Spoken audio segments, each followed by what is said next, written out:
आज हम आसाराम बापूजी की कुंडली पर प्रकाश डालेंगे। आसाराम बापूजी एक प्रसिद्ध कथावाचक हैं और वर्तमान समय में जेल में बंद हैं। पिछले 7-8 सालों से वे जेल में हैं और उनके ऊपर महिलाओं के यौन शोषण का आरोप है और आज वे कष्ट पीड़ा के अंदर हैं। एक समय था जब आसाराम बापूजी की प्रसिद्धि पूरे भारतवर्ष और पूरे विश्व में थी और उनके ज्ञान की चर्चा भी पूरे भारत में थी। वे जहाँ भी जाते थे और प्रवचन देते थे, सत्संग करते थे, तो वहाँ पर लाखों की संख्या में लोग एकत्रित होते थे। आज उनके ऊपर ग्रहों की महादशा के कारण अशुभ समय चल रहा है, जिससे वे जेल में बंद हैं। उन्होंने आसाराम बापूजी ने प्रारंभ में अपने कैरियर को बनाने के लिए काफ़ी संघर्ष किया था। उनका जन्म एक निर्धन परिवार में हुआ, जिसके कारण उनको प्रारंभ में काफ़ी समस्याओं का सामना करना पड़ा और उन्होंने अपने रोज़गार के लिए व्यापार भी किया और दुकानें भी खोलीं और तांगा भी चलाया। इस प्रकार उनका प्रारंभिक जीवन काफ़ी संघर्षपूर्ण रहा, परंतु बाद में वे आध्यात्मिक क्षेत्र में गए और उनको वहाँ पर काफ़ी प्रसिद्धि मिली, काफ़ी सफलता मिली।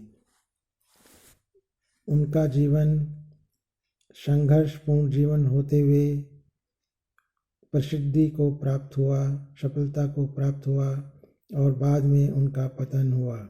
इस प्रकार उनका जीवन उत्थान से पतन का रहा। आइए देखते हैं इनकी कुंडली कि उनकी कुंडली में कौन से ग्रह योग हैं जिसके कारण उनको इस प्रकार से सफलता और असफलता हाथ लगी। इनकी कुंडली है कर्क लगन की कुंडली। कर्क लगन के स्वामी होते हैं चंद्रदेव, जो कि छठे भाव में विराजमान हैं। लग्नेश छठे भाव में बैठकर के कमज़ोर हो जाता है और समस्याओं को उत्पन्न करता है। लग्नेश का छठे भाव में बैठना इस बात का सूचक है कि व्यक्ति समस्याओं और बीमारियों में निश्चित रूप से फंसेगा जब उसके ऊपर ग्रहों की गलत दशा चलेगी। इनकी कुंडली के तृतीय भाव में राहु विराजमान है। राहु यहाँ पर शुभ फल देने वाले होते हैं और व्यक्ति को पराक्रमी, साहसी और कठोर प्रवृत्ति का बनाते हैं। ऐसा व्यक्ति अपने सामर्थ्य और अपने पराक्रम के बल पर सफलता प्राप्त करता है और ऐसा व्यक्ति काफ़ी तेज़ दिमाग वाला होता है, काफ़ी कठोर प्रवृत्ति का भी होता है। इनकी कुंडली के सप्तम भाव में मंगल विराजमान है। मंगल यहाँ पर उच्च के हैं। उच्च के मंगल सप्तम भाव में बैठे हुए हैं, जिसकी सीधी दृष्टि लगन भाव पर पड़ रही है। लगन भाव पर मंगल की दृष्टि पड़ जाने से उनका स्वभाव भी कुछ कठोर प्रवृत्ति का हो जाता है। लगन भाव पर केतु की भी दृष्टि है। मंगल और केतु की दृष्टि हो जाने के कारण इनका लगन भाव चंद्र, मंगल और केतु के प्रभाव में है, जिससे इनका स्वभाव कुछ कठोर प्रवृत्ति का भी हो जाता है। सप्तम भाव में मंगल शुभ नहीं होते। कैरियर की दृष्टि से, पैसे की दृष्टि से तो मंगल यहाँ पर शुभ होते हैं और व्यक्ति को काफ़ी धन दौलत प्रदान करते हैं, परंतु वैवाहिक जीवन की दृष्टि से सप्तम भाव का मंगल अशुभ होता है और व्यक्ति को वैवाहिक जीवन में कष्ट पीड़ा का योग देता है। सप्तम भाव में मंगल बैठ जाने से व्यक्ति को पारिवारिक जीवन में, वैवाहिक जीवन में भारी कष्टों का सामना करना पड़ता है। इनकी कुंडली के नवम भाव में भाग्य के भाव में बुध और केतु बैठे हुए हैं। बुध और केतु का योग अशुभ योग होता है। ऐसे योग में व्यक्ति की बुद्धि पर कुछ भ्रमित करने वाला योग बन जाता है, जिससे उसकी बुद्धि भ्रमित हो जाती है। जब बुध राहु अथवा केतु के प्रभाव में होते हैं तो बुद्धि भ्रम का योग बन जाता है और व्यक्ति कुछ गलत कर्मों को भी करता है, जिसका उसको दुष्परिणाम भुगतना पड़ता है।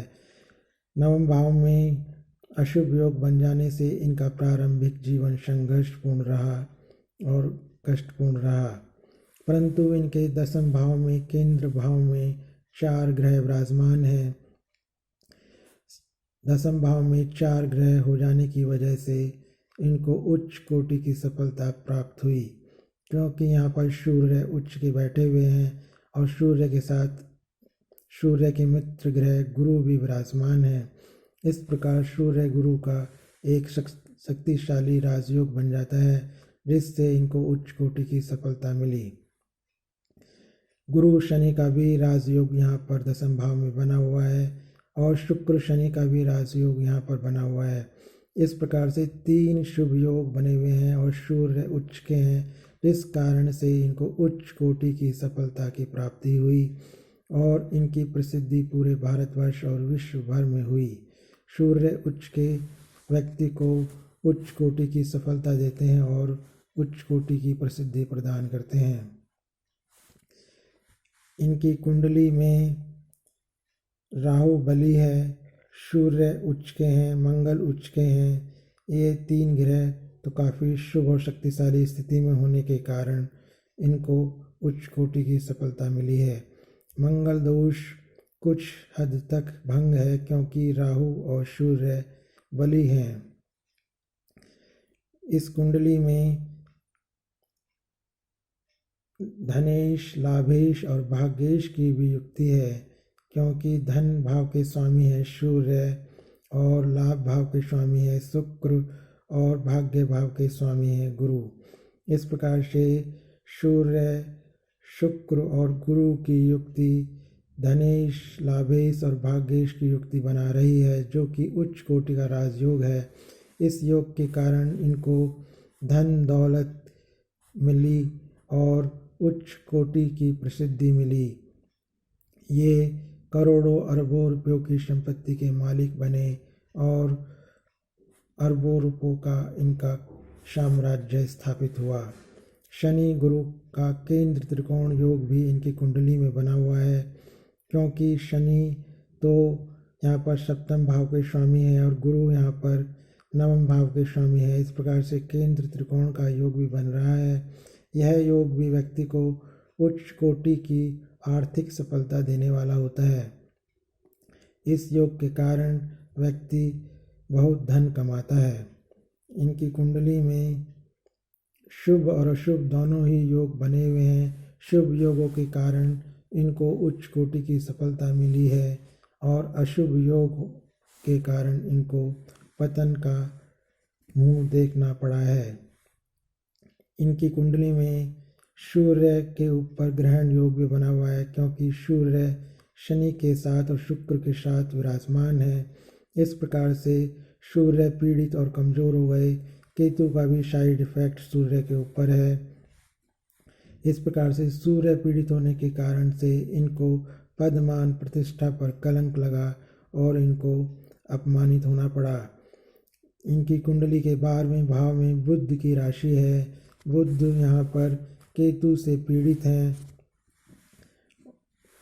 12वें भाव के स्वामी केतु से पीड़ित हो गए और 12वें भाव पर शनि की भी दृष्टि पड़ रही है। इस प्रकार से यहाँ पर जेल यात्रा का योग भी बन जाता है। जब 12वें भाव का स्वामी पीड़ित हो और 12वें भाव पर राहु केतु अथवा शनि की दृष्टि हो या वहाँ पर राहु केतु शनि का प्रभाव हो, तो जेल यात्रा का योग भी बन जाता है, क्योंकि 12वें भाव पर किसी भी शुभ ग्रह की दृष्टि नहीं है, केवल चंद्र की दृष्टि है। चंद्र की दृष्टि होने के कारण से इनको कुछ राहत मिलने की उम्मीद है, क्योंकि चंद्र एक शुभ ग्रह है और शुभ ग्रह की दृष्टि 12वें भाव पर है। इनकी कुंडली कुल मिलाकर के मिश्रित श्रेणी की कुंडली है, जो यह बता रही है कि ग्रह किस प्रकार से व्यक्ति को उच्च सफलता प्रदान करते हैं और किस प्रकार से अशुभ ग्रह योग होते हैं तो व्यक्ति को असफलता का सामना करना पड़ता है, पतन का सामना करना पड़ता है। ये ग्रह ही हैं जो व्यक्ति को सफलता और असफलता प्रदान करते हैं। हमारे जीवन में वही घटनाएं घटित होती हैं जो हमारी कुंडली में ग्रह योग बने होते हैं। ये ग्रह योग ही हैं जो हमारे जीवन में वातावरण परिस्थिति उत्पन्न करते हैं और उन वातावरण परिस्थितियों के कारण हम कर्म करते हैं और उन कर्मों का फल भोगते हैं। यह था इनकी कुंडली का विवेचन। कृपया आप हमारे चैनल को सब्सक्राइब करें और हमारे चैनल की वीडियोस को देख करके ज्ञान और लाभ प्राप्त करें।